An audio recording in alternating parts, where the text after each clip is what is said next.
여성은 월요일 아침부터 자신에게 일어난 일을 믿을 수가 없습니다. 1시간 안에 짐을 싸서 회사를 떠나라니요? 어떻게 이렇게 잔인하게 해고 통보를 할 수 있을까 생각에 눈물이 났습니다. 과연 이 여성에게는 어떤 일이 있었던 걸까요? 이 내용은 미국인 여성의 SNS 사연을 각색 재구성한 것입니다. 구독과 좋아요는 영상 제작에 큰 힘이 됩니다. 감동TV의 오늘의 이야기를 시작해 볼게요. 안녕하세요. 저는 미국인 하퍼라고 합니다. 여러분 한국이라는 나라를 아시나요? 솔직히 제가 한국에서 살게 될 거라고는 한 번도 생각을 해본 적이 없습니다. 그런데 참 이상하게도 한국에 오게 되었고 지금은 한국에 살고 있다는 게 너무 행복합니다. 어떻게 미국인인 제가 한국에서 살게 되었는지 그 이야기를 해드릴게요. 대학에서 영어교육학을 전공한 저는 어릴 적부터 제 방에는 항상 칠판이 있었습니다.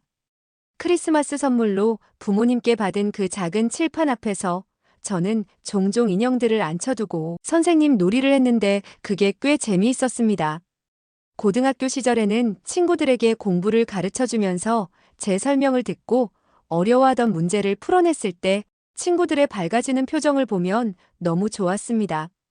방과 후에 남아서 공부 모임을 만들었고 자연스럽게 제가 리더가 되어 다른 친구들을 도와주었습니다. 대학 전공을 선택할 때 주변에서는 더 전망 좋은 분야를 저에게 권했지만 저는 영어를 가르치는 것을 제 직업으로 삼아야겠다고 생각했습니다.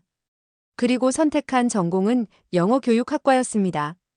하지만 제 머릿속 이상과 현실은 참 달랐습니다. 대학을 졸업하고 처음으로 외국인들에게 영어를 가르치는 강사가 되었을 때였습니다. 아침 8시 여느 때처럼 기분 좋게 학원으로 출근하였습니다.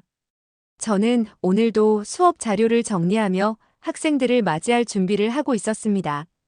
영문학을 전공하고 교사가 되겠다는 꿈을 이루기까지 그 과정이 쉽지만은 않았지만 학생들과 함께 할 수 있다는 설렘이 있었거든요. 활기찬 목소리로 학생들에게 인사를 건넸지만 돌아오는 것은 몇몇 학생들의 희미한 대답뿐이었습니다. 교실을 둘러보니 절반 이상의 학생들은 아직 오지도 않았고 그나마 온 학생들은 핸드폰을 보거나 졸고 있었습니다. 이런 광경은 이제 더 이상 낯설지 않고 익숙해지는 게 참 싫었습니다.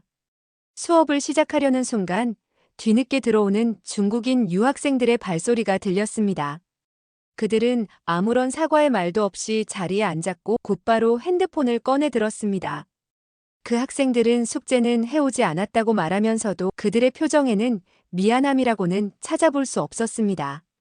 수업이 끝난 후에 교무실에서 한숨을 내쉬자 동료 교사가 제 모습을 보고 걱정스러운 눈빛으로 다가왔습니다. 대부분의 중국인 학생들이 실제로 영어를 배우러 온 것이 아니라 학생 비자로 미국에 체류하기 위해 온 것이니 너무 신경을 쓰지 말라고 했습니다. 수업 시간에 계속해서 졸거나 핸드폰을 보는 학생들, 숙제를 해오지 않는 것은 물론이고 기본적인 예의조차 지키지 않는 태도들까지 중국 학생들을 겪으면서 제가 얼마나 열정적으로 수업을 준비하든 그것은 아무런 의미가 없어 보였습니다. 처음에는 내가 부족해서 그런가라는 생각에 더 열심히 준비했지만 돌아오는 것은 무관심뿐이어서 제 의욕이 많이 꺾인 상태입니다. 주변의 동료 선생님들도 왜 그렇게 의욕 없는 표정을 하는지도 이제는 알게 되었습니다. 그날따라 터덜터덜 집으로 돌아가는데 마주치는 다른 직장인들의 모습이 문득 부러워 보였습니다. 그들은 적어도 자신의 노력이 인정받는 곳에서 일하고 있을 거라는 생각에 핸드폰을 꺼내 이력서 사이트를 열어보았습니다. 교육 분야가 아닌 전혀 다른 분야의 채용 공고들을 하나하나 읽어보면서 영어 교사라는 꿈은 접고 저는 새로운 직장을 찾기로 했습니다. 그래서 온라인으로 디지털 마케팅 강의를 들으면서 마케팅 관련된 회사에 이력서를 냈습니다. 하지만 돌아오는 이메일은 죄송합니다만 으로 시작하는 거절 메일들이었습니다. 30통이 넘는 이력서를 보냈지만 돌아오는 것은 실망뿐이었습니다. 영문학을 전공하고 교사 생활만 해온 제가 IT 회사에서 일할 수 있을까?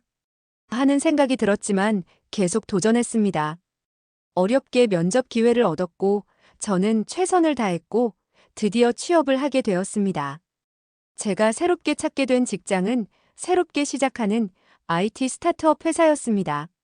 제가 전공이 마케팅은 아니었지만 회사에서는 배우면서 일을 해줄 사람을 찾는다고 했고 신생기업이기 때문에 저는 취업을 할 수 있었습니다. 예상치 못하게 합격 통보를 받았을 때의 기쁨도 잠시 곧바로 현실적인 부담감이 밀려왔습니다. 마케팅팀의 신입사원으로서 하루하루가 새로운 도전의 연속이었습니다. 팀원들이 당연하게 사용하는 용어들을 이해하기 위해 퇴근 후에도 공부를 이어갔고 주말에도 회사 노트북을 들고 카페에 앉아 있는 날이 많았습니다. 정말 저는 치열하게 공부를 하면서 회사 생활을 해나가고 있었습니다. 그래도 매일매일 제 업무를 해나간다는 사실에 보람을 느끼며 몇 달이 흘렀습니다.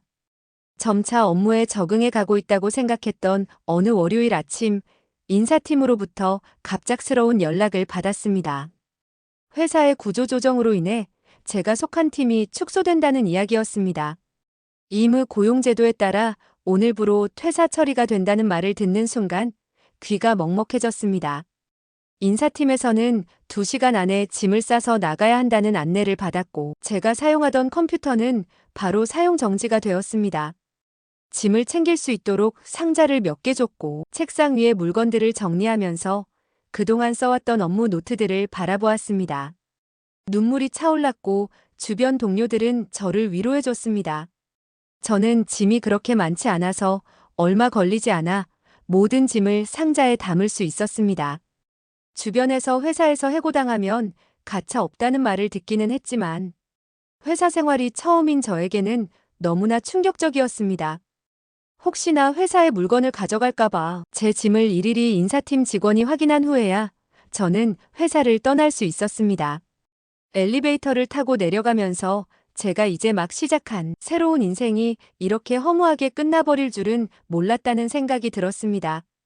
회사 건물을 나서는 순간 차가운 바람이 얼굴을 스쳤고 미국의 차가운 해고 문화가 얼마나 비정한지 직접 느낄 수 있었습니다. 차를 몰고 집으로 돌아가다가 인생을 살아가는 것이 너무 힘들어서 갓길에 차를 대고 눈물을 펑펑 흘렸습니다. 주위에서는 이런 일은 흔하다고 했는데 제가 이런 비인간적인 해고 문화에 익숙해질 수 있을지 모르겠다는 생각이 들었습니다. 해고를 당한 충격으로 며칠을 멍하니 집에서 보냈습니다. 하지만 이메일 하나가 제 멍한 정신을 차리게 해주었습니다. 그 메일은 바로 학자금 대출 상환 메일이었습니다. 저는 매달 $500씩 학자금 대출을 갚아가고 있었는데 이제는 그 숫자가 제 인생의 쇠사슬 같다는 생각이 들었습니다. 급하게 통장 잔고를 확인하니 이번 달 상환금을 내고 나면 생활비조차 빠듯할 것 같았습니다. 사회인이 되면 몇십 년 학자금 대출을 갚아야 하는 건 대부분의 미국인들이 그랬습니다. 하지만 요즘 미국에서 대학 학자금 대출은 정말 심각한 수준이었는데 약 4,500만 명의 미국인들이 학자금 대출을 지고 있었습니다. 대출 잔액만 해도 총 2,168조 원에 달할 정도이고 1인당으로 약 6천만 원 정도의 대출금이 있다고 합니다. 저는 침대 옆 서랍장을 열어 대학원 졸업장을 꺼내보았습니다. 대학원까지 나온 저는 7만 달러 한국 돈으로 거의 1억 원 빚이 있었습니다. 그 큰 돈과 맞바꾼 이 종이 한 장이 지금의 저에게 무슨 의미가 있는 걸까 하는 생각이 들었습니다. 오랜만에 친구 사라와 통화를 하면서 한숨이 절로 나왔는데 친구 역시 저와 비슷한 처지였습니다. 결혼식은 계속 미뤄지고 있었고 집장만은 꿈도 꾸지 못한다고 했습니다. 우리 세대의 보편적인 이야기라며 웃어넘기려 했지만 가슴 한쪽이 무거워졌습니다. 어쩔 수 없이 살기 위해 저는 매일 일과처럼 구인 사이트를 찾고 이력서를 보냈습니다. 하지만 돌아오는 것은 형식적인 거절 메일뿐이라서 참 마음이 답답했습니다. 다행히도 26주 동안 실업급여를 받을 수 있었는데 받는 돈은 겨우 월세를 내고 나면 바닥이 났습니다. 학자금 대출 상환은 꿈도 꾸기 어려웠습니다. 비상금으로 모아둔 저축액이 날마다 줄어드는 것을 보며 불안감은 점점 더 커졌습니다. 정말 말이 안 되는 이야기였지만 부모님의 집으로 돌아가야 하나 고민이 되었습니다. 그러던 어느 날 구인 사이트를 스크롤하다 우연히 해외 영어 강사 모집 공고를 발견했습니다. 처음에는 그냥 지나치려 했지만 급여 조건이 눈에 들어왔습니다. 한국과 일본 두 나라에서 원어민 영어 강사를 구인하고 있었는데 저는 당연히 일본이 아시아에서 잘 사는 나라이니 일본의 조건이 더 좋겠거니 생각했습니다. 그런데 놀랍게도 일본보다 한국이 월급도 높고 조건도 좋았습니다.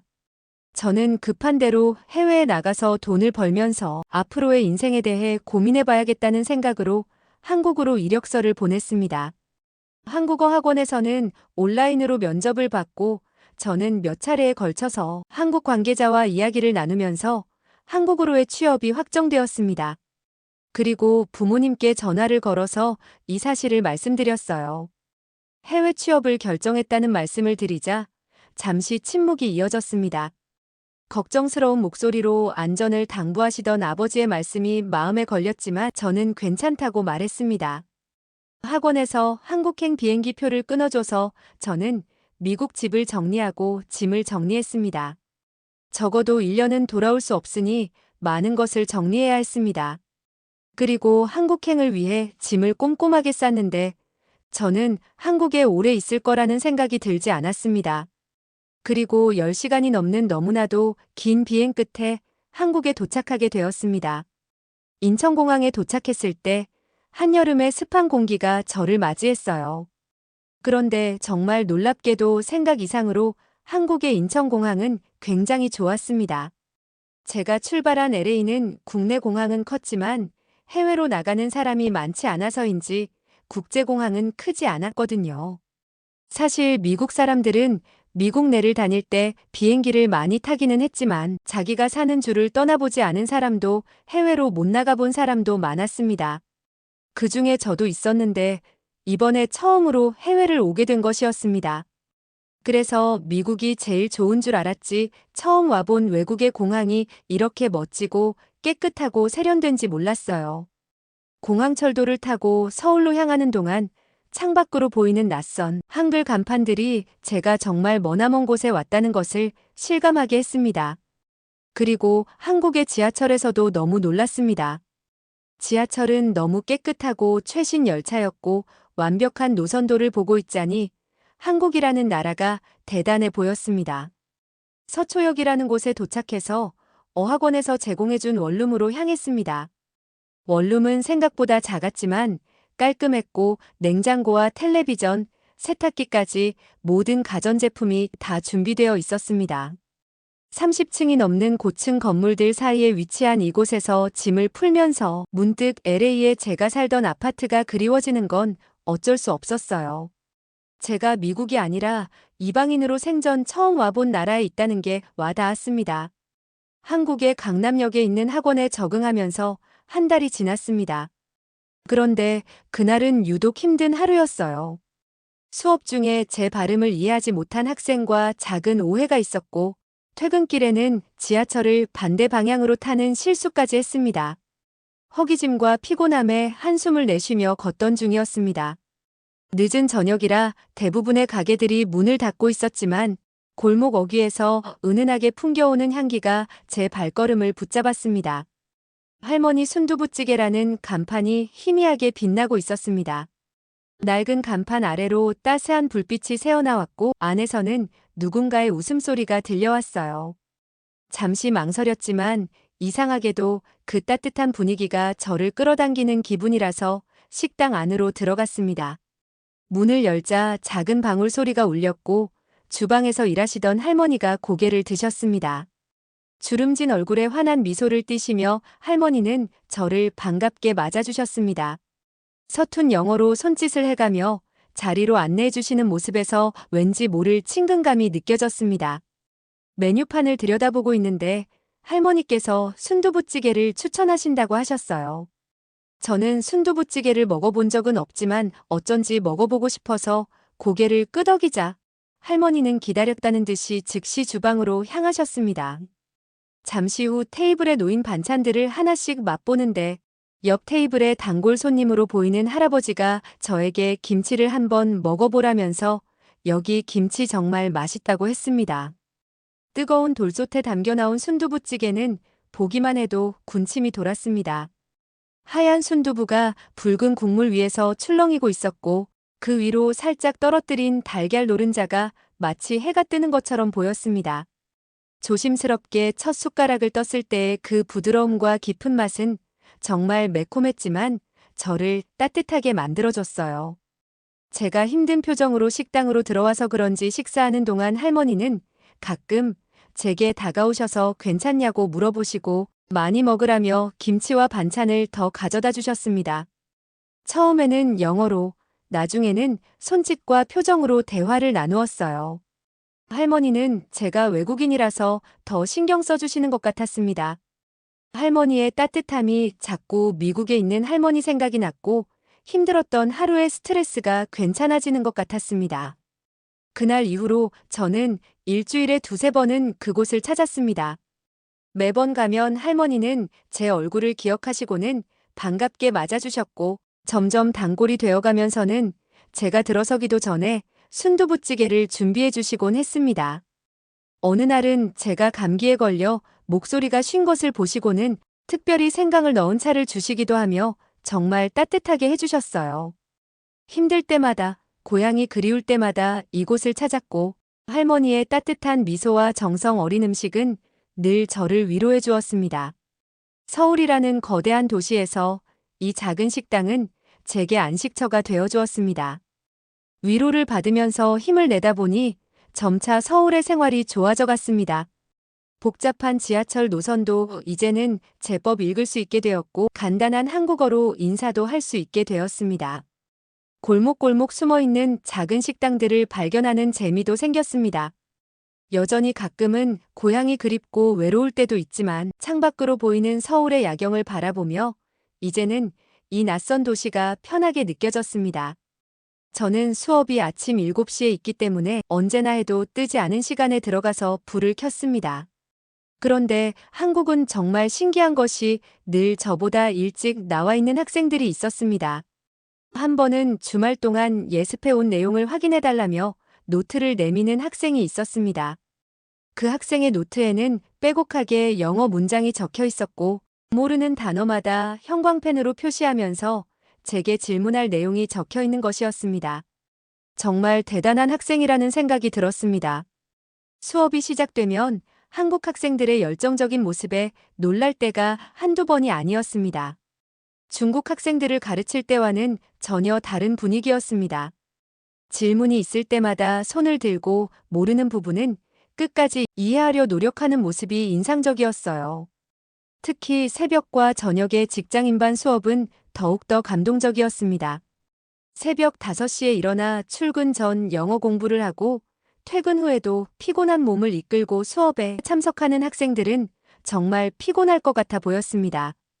그런데도 놀라운 출석률과 집중력을 보며 저도 더욱 열심히 수업 준비해야겠다고 늘 반성하게 했습니다. 학생들의 진지한 태도에 저도 자연스럽게 변화하기 시작했습니다.